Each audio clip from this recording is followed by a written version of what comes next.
오늘 우리가 함께 나눌 말씀은요, 히브리서 4장 말씀입니다. 히브리서 4장 14절부터 16절의 말씀으로 우리 또 오늘 사도신경의 말씀을 함께 좀 생각해 보도록 하겠습니다. 히브리서 4장 14절부터 16절 말씀, 우리 3절 말씀인데요, 우리 함께 합독하도록 하겠습니다. 자, 14절 말씀입니다. 시작. 그러나 우리에게는 하늘에 올라가신 위대한 대제사장이신 하나님의 아들 예수가 계십니다. 그러므로 우리의 신앙 고백을 굳게 지키십시다. 우리의 대제사장은 우리의 연약함을 동정하지 못하시는 분이 아닙니다. 그는 모든 점에서 우리와 마찬가지로 시험을 받으셨지만 죄는 없으십니다. 그러므로 우리는 담대하게 은혜의 보좌로 나아갑시다. 그리하여 우리가 자비를 받고 은혜를 입어서 제때에 주시는 도움을 받도록 합시다. 아멘. 우리 다음부터는 좀 천천히 말씀 읽었으면 좋겠습니다. 네, 천천히 읽도록 하겠습니다. 오늘 우리 히브리서 이 말씀으로 사도신경 세 번째죠.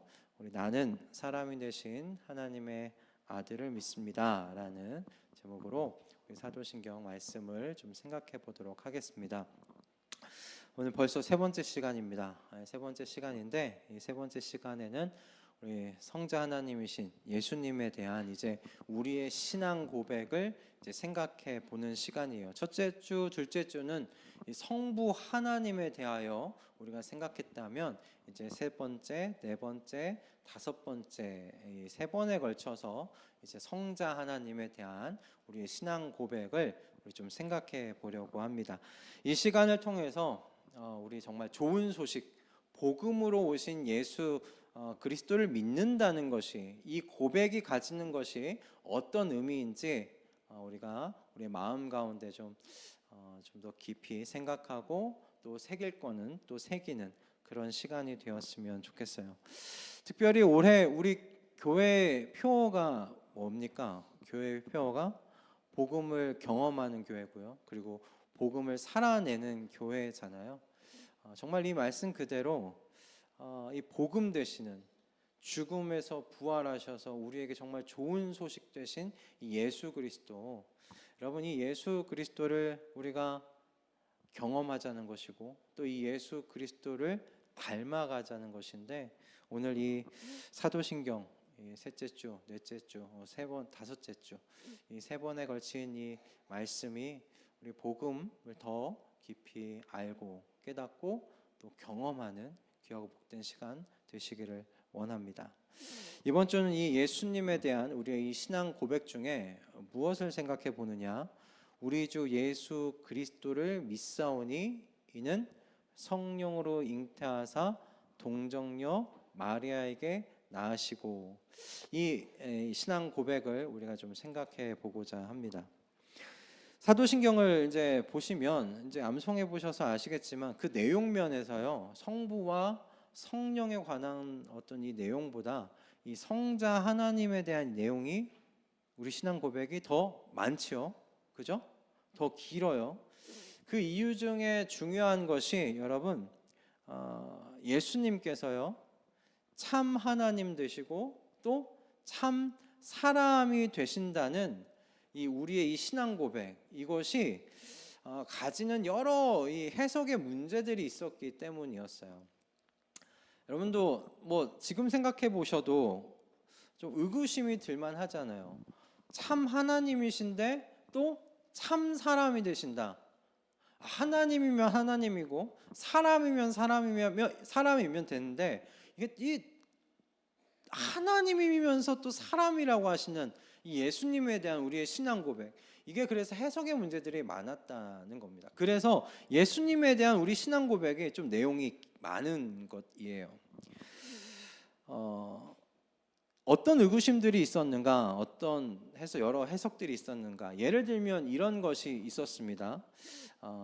이 예수님의 어떤 의미에서 양자론이라고 이야기되는 것인데, 예수님께서 하나님의 아들로 입양된 사람이라는 거예요. 하나님의 아들로 입양됐는데 언제 그러면 예수님께서 하나님의 아들로 입양이 됐는가? 예수님께서 세례 받으실 때 하늘에서 성부 하나님께서 뭐라고 말씀하셨죠? 이는 내 사랑하는 아들이다. 그때 하늘에서 그 성부 하나님께서 말씀하셨다는 거예요. 그러니까 그때 예수님께서 하나님 아들로 입양된 거야 라고 해서 이 예수님의 양자론이라는 이야기가 있어요. 또 하나는 이런 것이에요.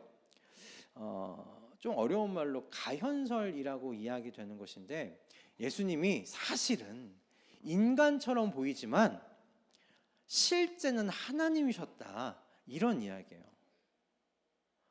하나님 되시기도 하고 참 사람이시기도 하셨다는 이 말을 이렇게 풀이해서 해석을 해버린 거예요. 하나님이 실제로는 그래, 겉으로는 사람처럼 보이지 근데 속은 신이야, 하나님이셨던 거야, 그렇게 이야기를 하는 것이 있었고, 또 한 설명은 이런 것도 있었어요. 예수님께서는 온전히 처음부터 태어나실 때부터 성령으로 태어나셨으니 하나님으로 사셨다가 십자가 위에서 죽으실 때는 온전히 사람이셨다, 이렇게 이야기를 하는 거예요. 이렇게 이야기하는 이유는 그것이에요. 어떻게 하나님이 죽을 수 있느냐, 어떻게 하나님이 죽음을 맞이할 수 있느냐, 그럴 수가 없다. 그러니까 하나님으로 사셨다가 십자가에서 죽을 때 하나님은 하늘로 이미 올라가셨고 거기서 죽은 건 사람이었다, 그런 이야기가 있었어요. 그러니까 이런 여러 가지 해석이 있으니 어떡하겠어요. 이게 신앙 고백, 예수님에 대한 신앙 고백을 잘 정리할 필요가 있었던 거예요. 그래서 예수님에 대한 이야기가 좀 긴 것입니다. 자, 근데 이 다양한 설명들이 모두 예수님에 대한 설명으로 부족했죠. 그래서 하나님께서 주신 말씀이 사실은 이것을 증거해 주지가 않아요. 우리 성경 말씀, 사복음서요. 마태, 마가, 누가, 요한복음, 사복음서라고 이야기되고 있는 우리 이 복음서가 예수님에 대해서 이렇게 설명을 안 해요. 이렇게 예수님에 대해서 나타내 주고 있지를 않아요. 사복음서는 분명히 어떻게 이야기하냐면 예수님이 완전한 사람이고 또 완전한 하나님이라고 그렇게 증거하고 있어요. 우리가 이 복음을 여러분 설명하고 전달하는 데 있어서 종종 실수하는 게 뭐냐면, 이 사람들의 의구심, 사람들이 가질 법한 이 질문들을 풀어주는데 집중하려고 하는 실수를 우리가 범하곤 해요. 그러니까 복음을 설득의 도구로 전락시키는 거예요.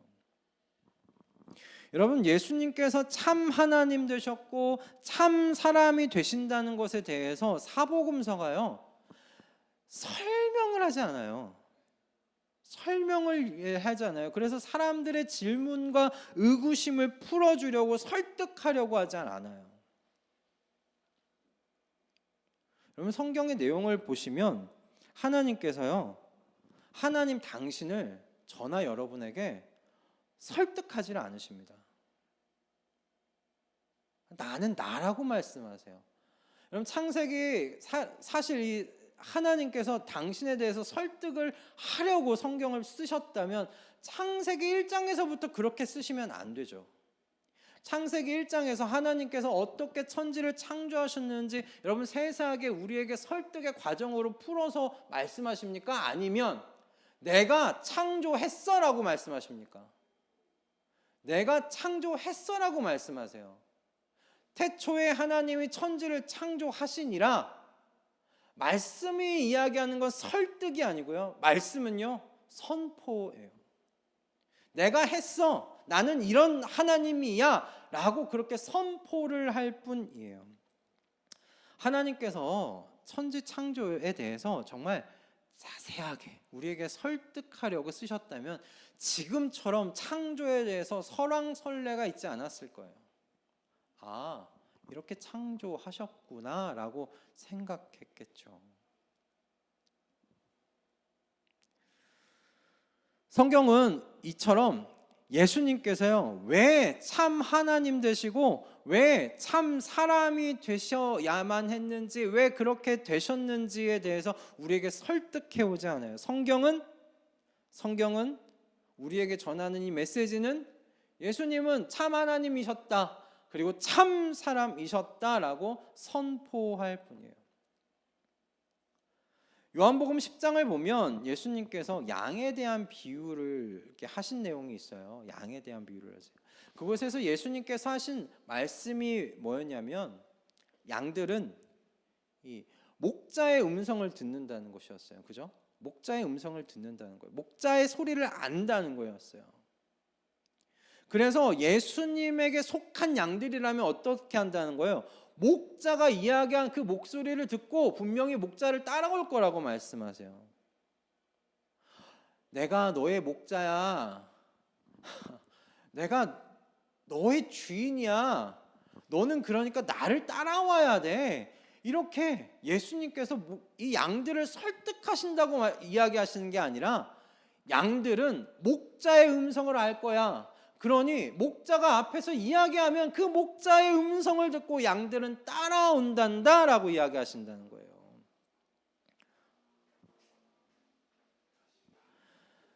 그저 목자의 소유인 양들은 목자가 말하면 그 음성을 따라서 목자에게 붙는다.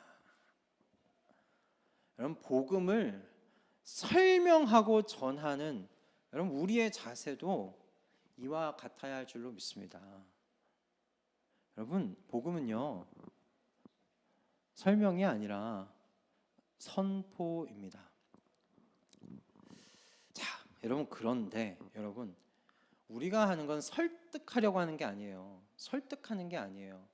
복음을 선포하는 거예요. 근데 선포하되 중요한 건 뭐예요? 산탄총처럼 우리가 선포할 수는 없어요. 그죠? 정리가 필요하다는 거예요. 정리가. 예수님의 말씀과 예수님의 행적을 그래서 우리가 좀 잘 정리해서 그러니까 전달할 필요는 있잖아요. 그죠? 설득할 건 아니지만 잘 전달할 필요는 있잖아요. 말씀은 이런 거야 라고 전달할 필요는 있잖아요. 그래서 우리가 이 사도신경이라는 것으로 잘 정리를 해 놓은 것입니다.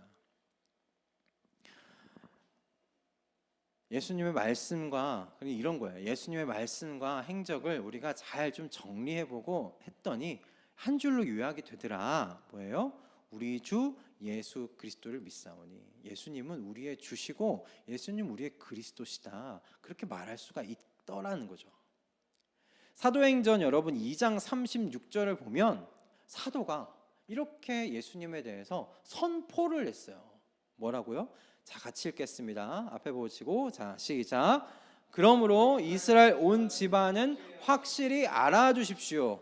하나님께서는 여러분이 십자가에 못 박은 이 예수를 주님과 그리스도가 되게 하셨습니다. 아멘. 이 예수님을 주님과 그리스도가 되게 하셨다라는 것에 대하여 사도가 설명하는 거, 이게 설득하려고 하는 것이 아니라 이렇게 하셨다라고 선포를 하고 있어요. 여러분, 근데 이 주님과 그리스도가 되게 하셨다, 이게 잘 정리해서 선포했죠. 전달을 했습니다. 그런데 이 고백이 가지는, 이 전달이 가지는 중요한 의미가 있어요. 우리가 예수님을 주님이라고 부르기도 하지만 또 하나님을 또 뭐라고 불러요, 여러분? 뭐라고 불러요? 주님이라고 부르잖아요. 또 하나님도 주님이라고 부르잖아요. 그래서 이 교회에 처음 오신 분이 이게 헷갈리는 거예요. 예수님도 주님이라고 부르고 하나님도 주님이라고 불러서 이게 헷갈리시는 분들이 가끔 계시더라고요. 결론부터 말씀드리면 예수님을 주님이라고 부른 것과 하나님을 주님이라고 부르는 게 같아요. 자, 핸드폰은 꺼주시고요. 왜냐하면 예수님께서 주님이 되셨기 때문이에요. 여러분, 여기서 주님은 여러분 저와 여러분의 주인 되신다라는 그 의미도 있어요. 저와 여러분에 대한 그 주권을 가진 주인이라는 의미도 있지만 예수님이 주님이 되셨다라는 이 고백에는 또 어떤 의미가 있냐면요, 예수님께서 온 우주 만물의 통치자, 온 우주 만물의 그 권세자가 되셨다라는 그런 의미도 가지고 있어요.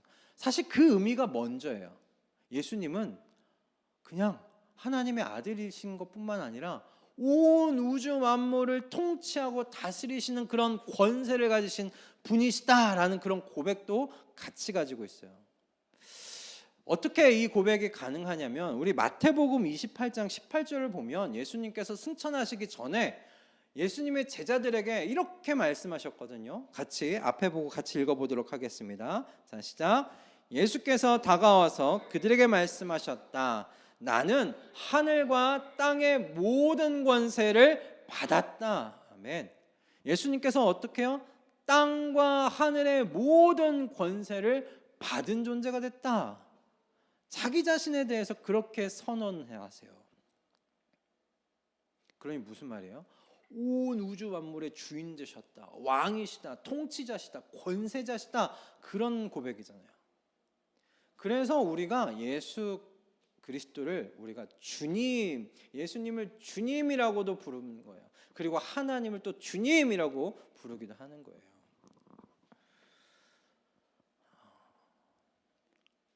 예수님께서 우리의 생사여탈권을 가지신 주님이십니다. 그런데 여러분, 이와 같은 권세를 가지신 예수님께서 또 누구냐고 우리가 누구신가라고 고백합니까? 주님과 그리고 뭐라고 했죠? 그리스도. 주님과 그리스도가 된다라고 이야기했어요. 여러분, 그리스도라는 이 말이 뭐 어려운 게 아니에요. 그리스도가 헬라어예요. 헬라어. 그리스도가 헬라어인데 히브리어의 어떤 말을 그리스도라고 번역한 거냐면 메시아를 그리스도로 번역한 거예요.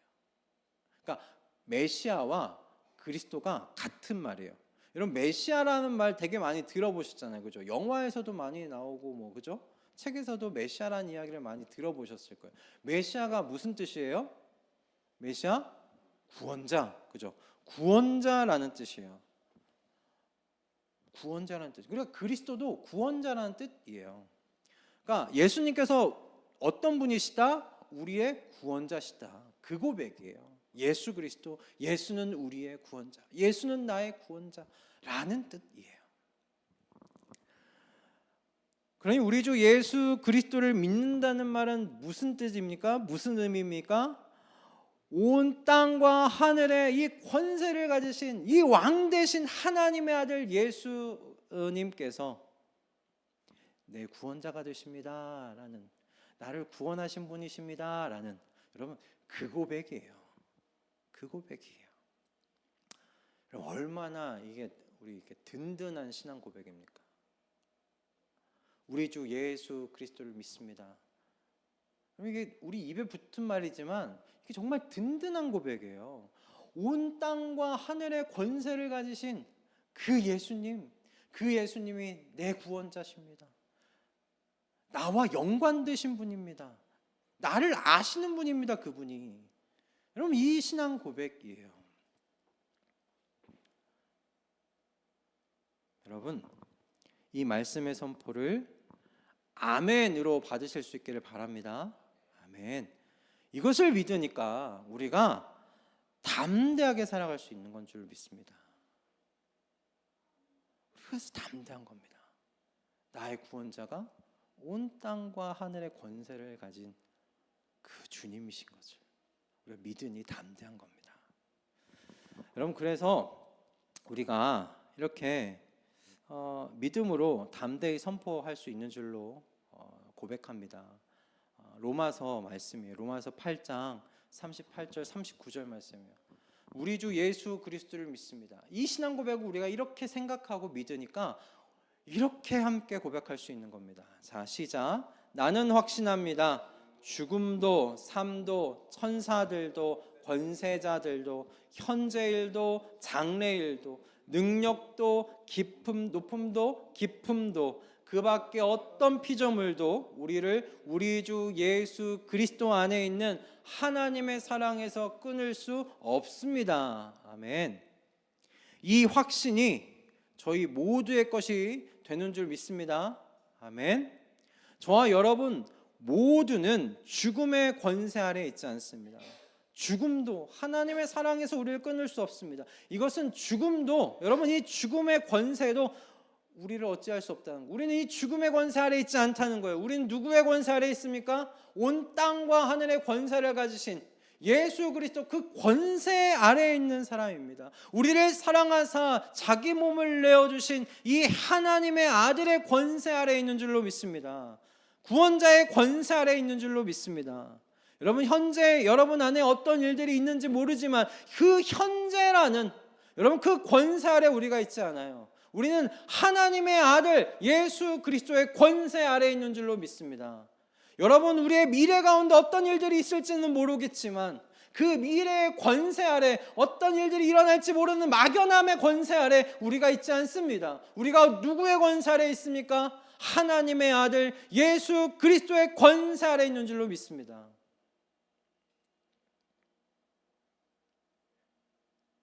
우리의 장래에 어떤 일들이 일어날지 모르지만 우리는 그 장래라는 권세 아래 있지 않아요.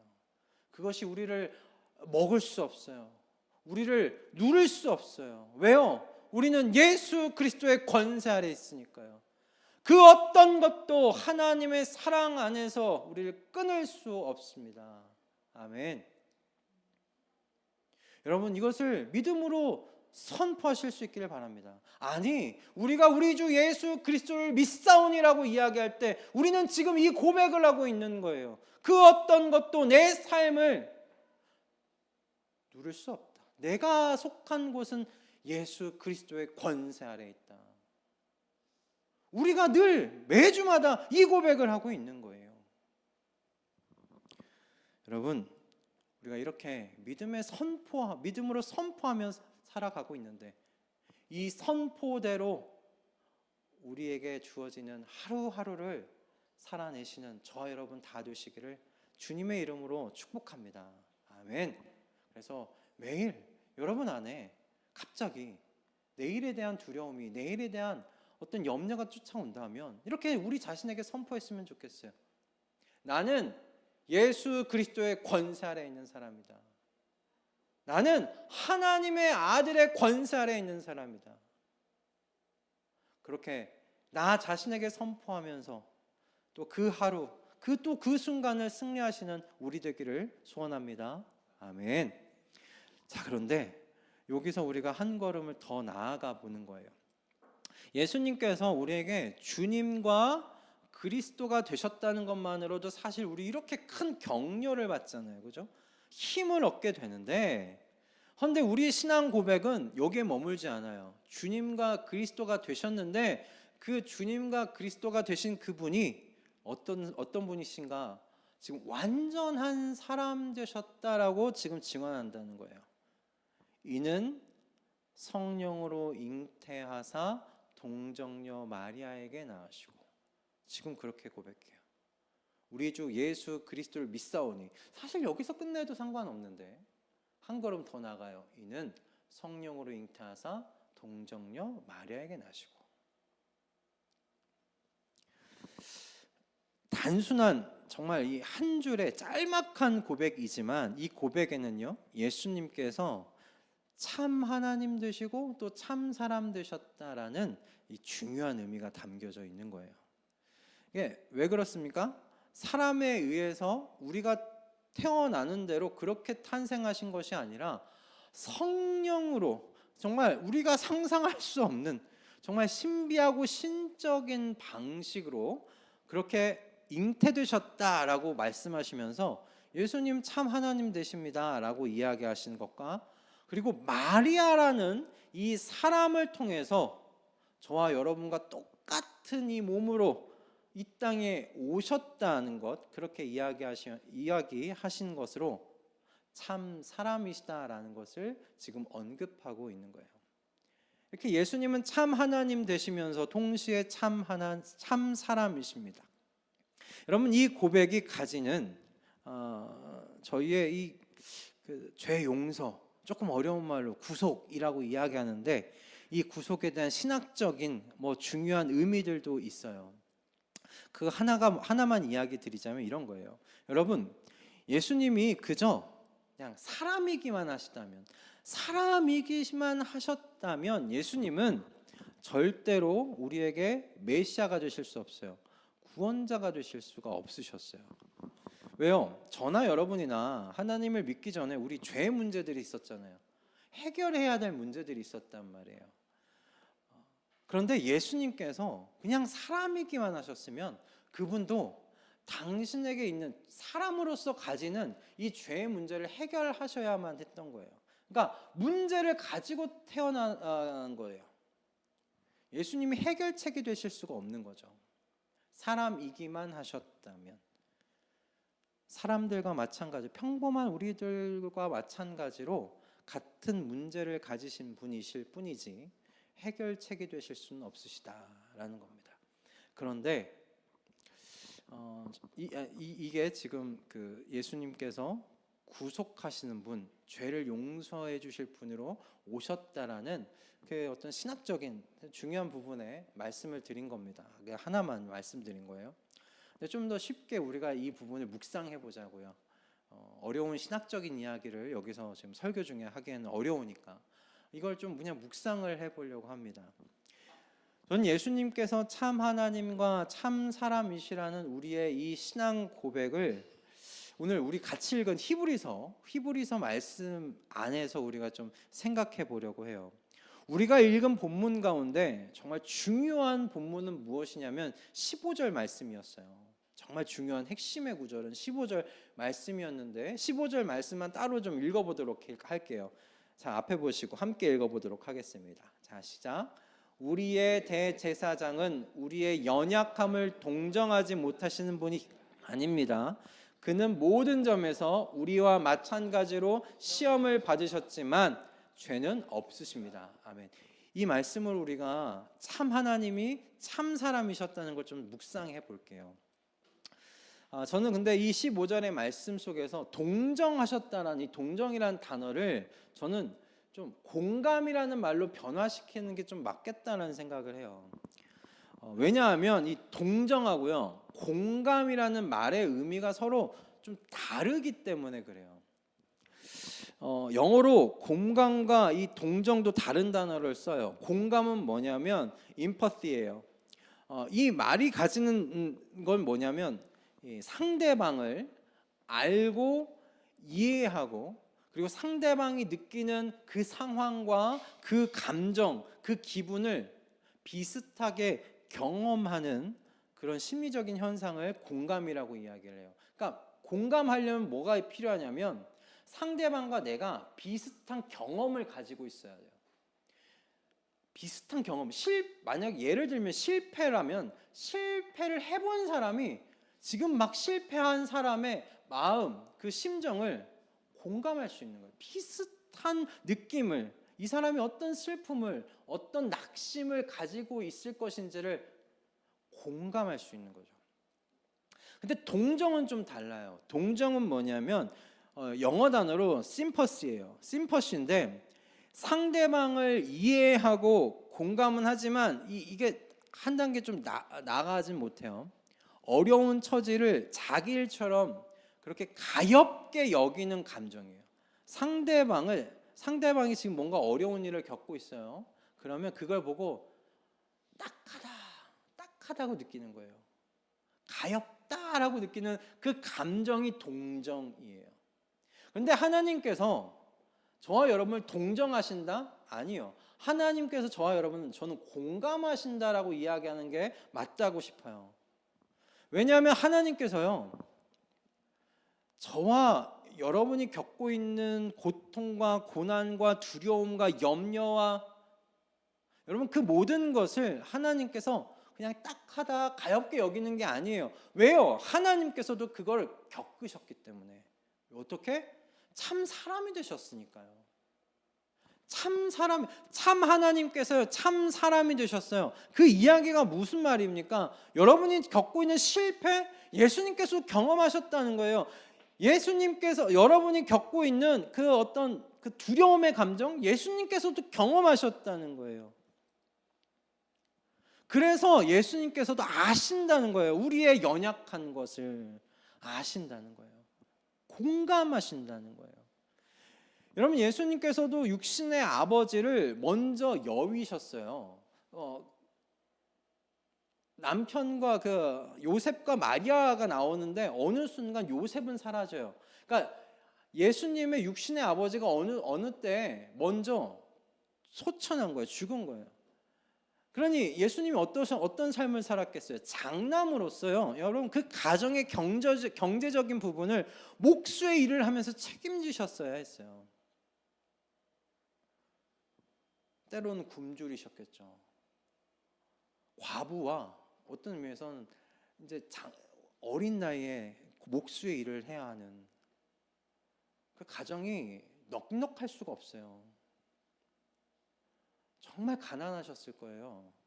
때로는 정말 굶으셨어야 했을 거예요. 집에 쌀이 없어서 밑엔 동생들이 있고 우는 동생들을 보면서 하루 어떻게 내일을 연명해야 할지를 걱정하는 게 뭔지 아셨을 거예요.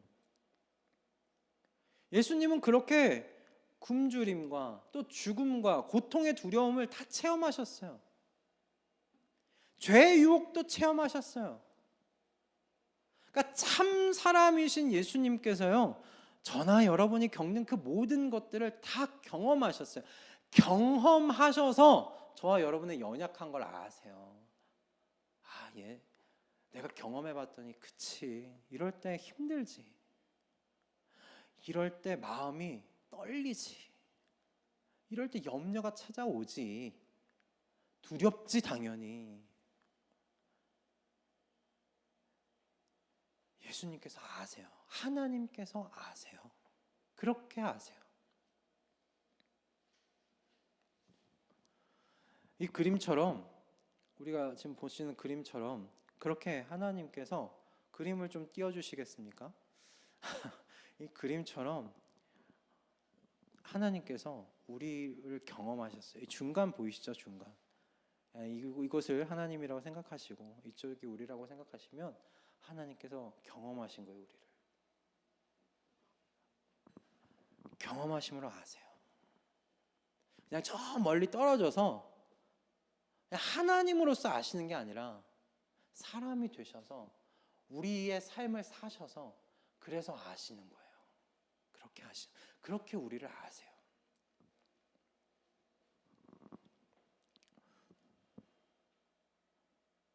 그저 멀리 떨어지신 하나님으로 안전한 곳에서 휘황찬란한 그 영광된 자리에서 그렇게 하시는 게 아닙니다.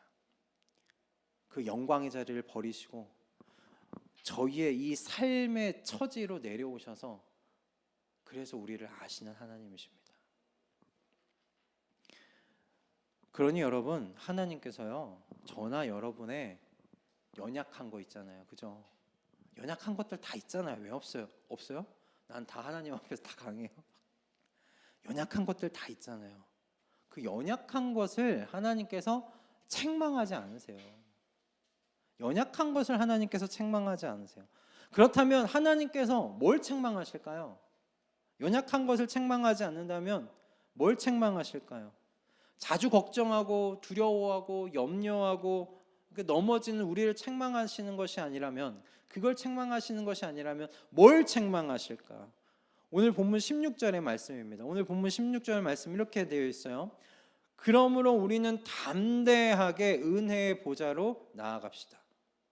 15절의 말씀이 뭐였냐면, 15절의 말씀이 우리 대제사장은 우리의 연약함을 동정하지 못하시는 분이 아닙니다. 모든 점에서 우리와 마찬가지로 다 시험을 받으셨지만 죄는 없으셨습니다. 다 경험하셨다는 거예요.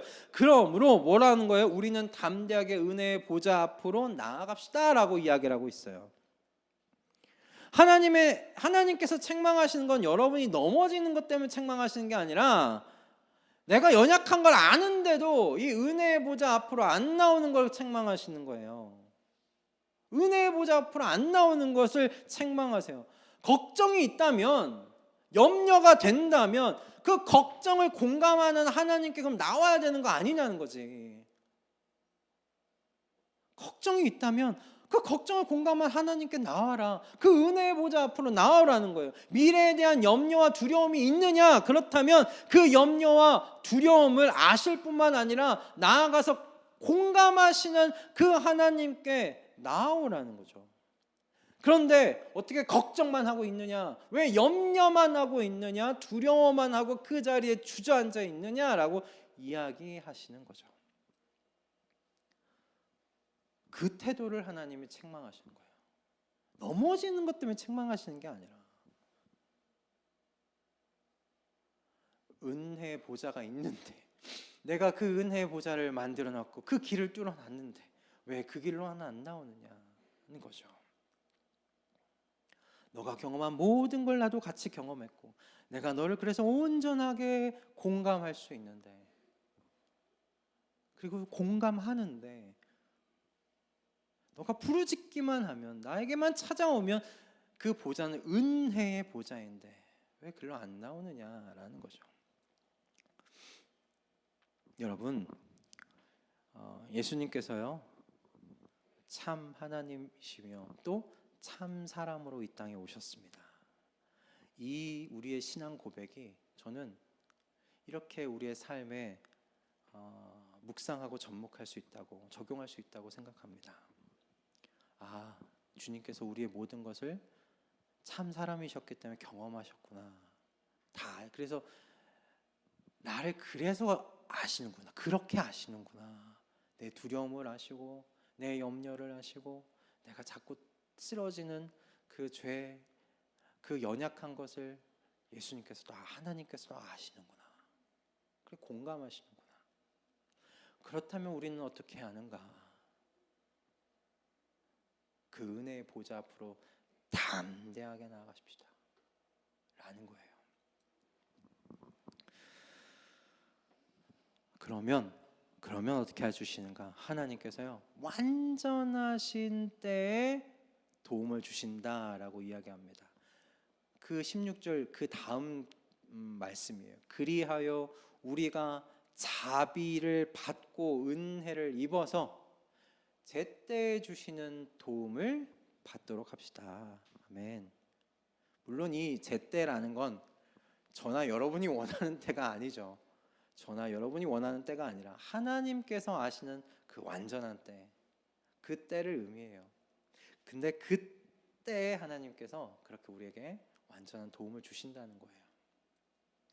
그러니 여러분, 참 하나님과 참 사람이 되신 그 하나님, 우리 주 예수 그리스도, 그 주님께 여러분 모든 일에 기도와 간구로 나아가시는 저와 여러분 다 되시기를 주님의 이름으로 축복합니다. 여러분, 걱정하고 염려할 수 있어요. 그러나 그 자리에 있는 것이 아니라 걱정하고 염려하시고 두려워 마시고, 여러분 그 자리에 주저앉지 마시고 모든 일에 기도와 간구로 하시는 저와 여러분 되기를 소원합니다. 자비와 은혜가 풍성하신 하나님께서 우리에게 분명히 말씀으로 약속하여 주셨습니다. 그리하여 우리가 자비를 받고 은혜를 입어서 제때에 주시는 도움을 받도록 합시다. 제때 우리에게 도움을 주시겠다고 약속하십니다. 앞으로 여러분, 저는 이렇게 되었으면 좋겠어요. 우리가 사도신경을 우리 입술로 고백할 때, 암송으로 고백할 때 예수 그리스도께서 저희의 모든 모든 상황에 공감하시는 참 하나님과 참 사람 되심을 여러분 기억하시면서 내가 모든 일에 기도와 간구로 사는 삶이 되어서 제때 주시는 도움을 받겠다. 제때 주시는 도움을 받겠다. 그런 믿음의 여러분 결단을 우리 하게 되는 저희 가족들 다 되시기를 주님의 이름으로 축복합니다. 우리가 그냥 습관처럼 우리 신앙을 고백하는 게 아니라 그렇게 고백할 때마다 그렇지, 주님께서 참 하나님과 사람이 되셔서 내가 지금 겪고 있는 내 삶의 여러 가지 문제를 하나님께서 공감하시지, 다 아시지, 다 아시는 분이시지. 그러면 내가 제때 그 은혜의 도움을 받기를 원하니 주님께 기도와 간구로 나아가야 되겠다. 그렇게 이 신앙의 고백이 적용되시는, 그렇게 살아있는 우리 신앙을 살아가시는 저와 여러분 다 되시기를 주님의 이름으로 축복합니다. 아멘.